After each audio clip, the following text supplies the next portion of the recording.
Hello, everybody. I'm Shane Savage. I'm the founder of the Sonder Acting Studio, and the point of this video is to introduce you to your new singing teacher, Monica Sowinski. How are you, Monica? I'm good. How are you, Shane? Good, thank you. Who are you in a nutshell, in 30 seconds or less?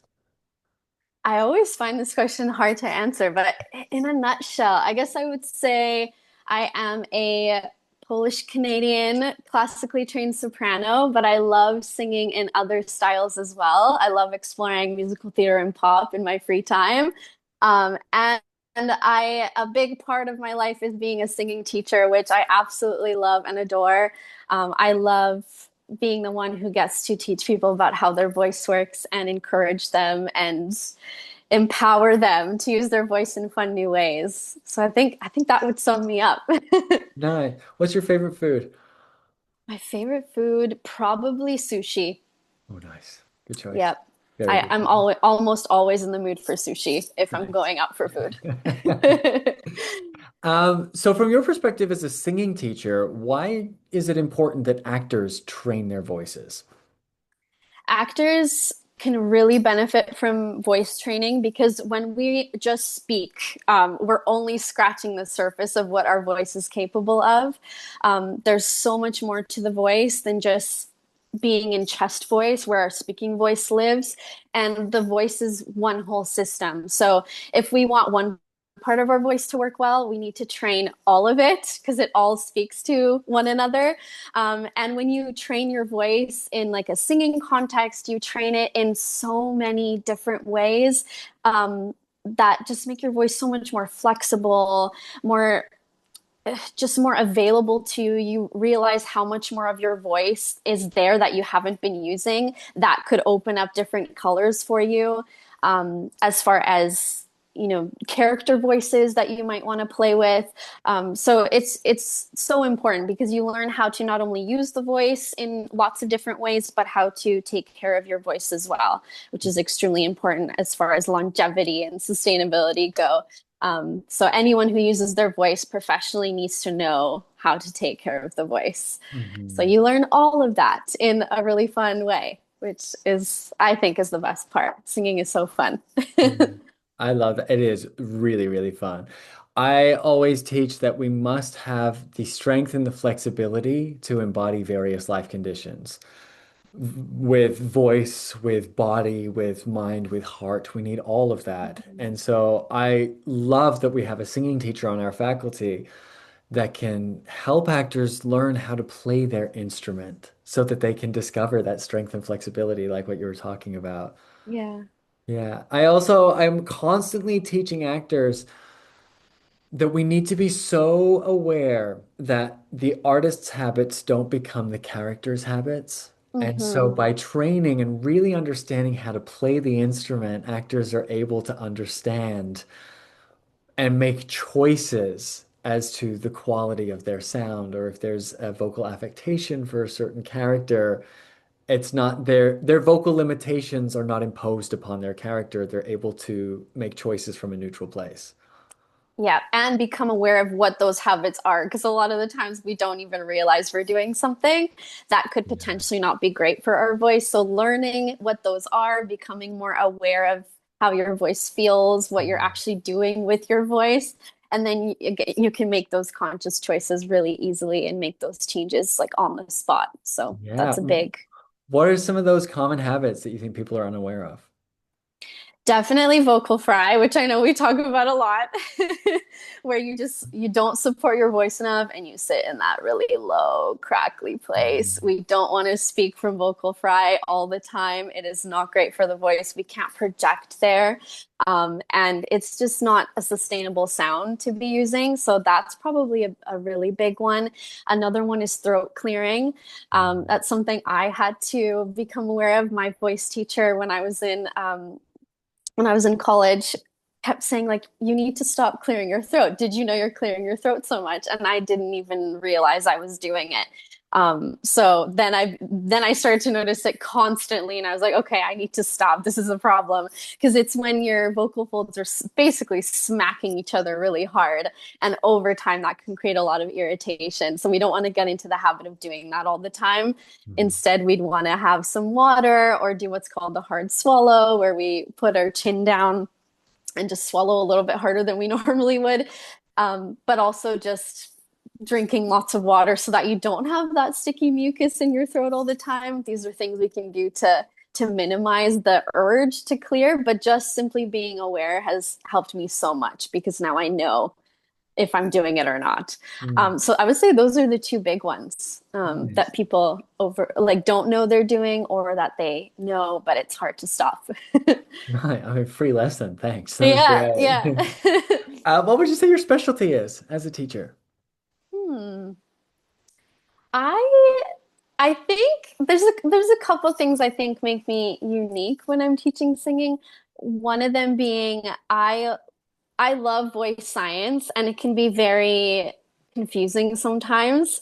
So I love distilling all that information into really easy to understand bite-sized pieces so that my students can understand how their voice works from a scientific and like physiological perspective because I do think that's important even if you don't love knowing all those details. I think having a basic understanding of the moving parts of the voice and what everything does and what parts they play, I think just having a bit of that knowledge is very important. So I love distilling that down into easy to understand parts and pieces, but also my biggest goal when I'm teaching is to create a space that feels very safe, very non-judgmental, and very fun so that people can feel comfortable exploring their voice in new ways because it can be a very scary thing for a lot of people, but also it's just incredibly vulnerable to share your voice like that and to try things you've never done before with your voice. Mhm. So to be the one that creates that space for people and makes people feel comfortable to do that is very like I feel very grateful that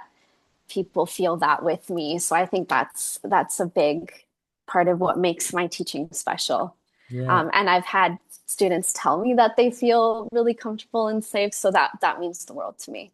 Yeah. I agree with both of those. I've been Thank training with you. you for about a year now, maybe just I over a think year. so. Just over, yeah. Yeah, and I've been doing this for 18 years. I've had many, many voice teachers. You are far and above the best singing teacher I've ever worked with Thank you so much. for those two reasons that you just shared, Mm, amongst other things as well. But mhm. you helped me understand really complex things that I may have understood on an intellectual level, or like I know the words. So when someone tells them to me, I'm like, it makes sense, but you're able Yeah. to actually teach them in a way that I can actually embody and experience, which has allowed me to unlock things with my voice that I've never been able to do before. And I'm on so top of happy. that, the safety that I felt with you is Mm. incredible. Because also going into work with you as a professional working actor slash your boss, I was like, oh shit, I better be good. Self-imposed. I immediately felt so safe with you to Mm. not be great and to make Mhm. mistakes and to make silly sounds and to not have answers and to just Yeah. be in the discovery and the exploration together. So I Hmm. really applaud how you create such a safe environment for artists to be artists. Thank you so much. That really means a lot. And one other thing I forgot to add, which you reminded me of just now, is that I also just love helping people not be so hard on themselves when they're singing. Just being that person that helps you like learn the hard thing and not beat yourself up in the process because that's what I was doing to myself. I know what it's like to be in the practice room and constantly be judging yourself and being frustrated with your voice and wanting to hit your head against the wall and just being so mean to yourself. And that's just not, it just doesn't work. I know from experience. And so I've had to learn myself how to approach singing and practice from a more curious and compassionate way. And so it's easy now for me to help people do the same because I can see it immediately when they're there and they're thinking those negative things. So it's Mm. nice to be able to get people out of that space and help them just learn how to make sound in a way that's more explorational, more curious, more kind, just more fun, not take it so seriously. I used to take it so seriously, Yeah. and now I just try and have a good time and just see like what can my voice do today that was maybe different from yesterday Yeah. because it's different every single day. So, Yeah, I really think this is the future of arts education too. And we've talked about this a lot that in the pursuit of mastery or in the pursuit of excellence, people tend to be really hard. And I teach discipline, like absolutely, but I think the best work comes from equal parts incredible discipline and stupid playtime. mhm. And I love that our approach at the studio marries those two things together. And it's like you need the discipline to turn up. You need the discipline to put in the Yes. work and to tune your instrument. Hmm. But you also need the freedom to play it. And so I think those things paired with our approach to arts education, which is that we can hold you to an incredibly high standard and give you permission to make mistakes. We Yeah. can pursue mastery and lead with kindness always. Hmm. And I think you embody all of that. So I love working with you. It's Ah, great. thank you so much. Of course. Yeah, both of those are so incredibly important. And they complement each other. So it's the best way to go, I Yeah, think. Hmm. absolutely. So what could an actor expect from a lesson with you? So first of all, lots of fun, of course. um, but essentially, like what we do together, I love to create a space that is very collaborative. So I'm never going to be like, we have to work on this, this, and this. Of course, I will guide singers towards the things that I think need work, and the areas that need to be developed. But I also want to know what are your singing goals? What do you want out of this lesson? And I like giving students that freedom and that agency to say, I'd love to work on this today. Can we pivot or can we focus on this particular thing in the song? And so we work together to make the lesson really successful and interesting and informative.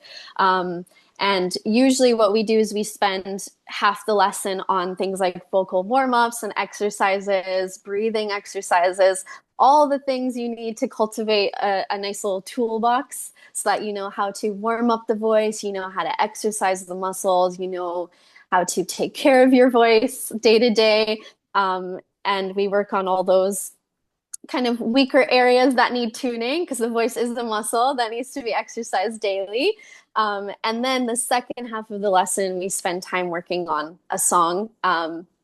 Preferably, I love when my students choose their own music because then they actually feel like practicing because they love the music. Uh-huh. But we work together to find songs that are not too easy, not too hard, that work on specific areas that we want to target. So we do half and half. We do a workout, we do fun song time, and again, it's all just in a space of curiosity and play and kindness to explore and see what the voice can do. I love that. And something as well that I love about working with you is that you provide exercises and recordings of the exercises so that actors can practice alone. One of my Yeah. specialties is to teach daily practice. And Mm. so I think it's incredibly generous that as a teacher, you're also helping actors create their own program for their own practice as well. So that if they can't afford to come and see you every week, they could check in with you every month, but you're giving them homework programs that they can practice in their own time. Yeah, I wanted to figure out a way where people can still practice at home without me because it's Mhm. very difficult if you don't have a piano, if you don't have, recordings of exercises. It's like, what do you do? How do I Yeah. structure my practice? So I wanted to make it really easy for people to know what to do and to be able to do it at home. So there's recordings that go along with all the exercises that I use. Um, and the nice thing about having all these exercises and the recordings is that you can pick and choose on any day what you think your voice needs and Mhm. what you want to work on. And I love teaching students how to do that because when you don't have your teacher there, you are your own teacher and you have to be aware of how your voice is feeling, how it's doing. Mhm. You have to be able to choose your own warm-ups and exercises. So it's good to have a place where all of that lives. So you have things to choose from and you can decide what you need on any given day. So I hope that I have made that process easier for people. Oh, 100%. And it's so generous as well. It's so Mhm. generous. So thank you. You're welcome. Cool. Okay, thank you for your time. Thank you so much. I love having you on the team. I love working with you. I love learning from you. It So, is such a pleasure to be part of the Sonder team and to work with all the actors and you. So thank you so much for having me. It has of been course. an amazing time, honestly. It has been so great and I've been learning so much too. Like that's the one of the best things about being a teacher is you also learn every day. So Yeah. it's been amazing. Yeah. Thanks. Mhm. So, if you're watching this and you haven't worked with Monica yet, you won't regret it. Okay, bye.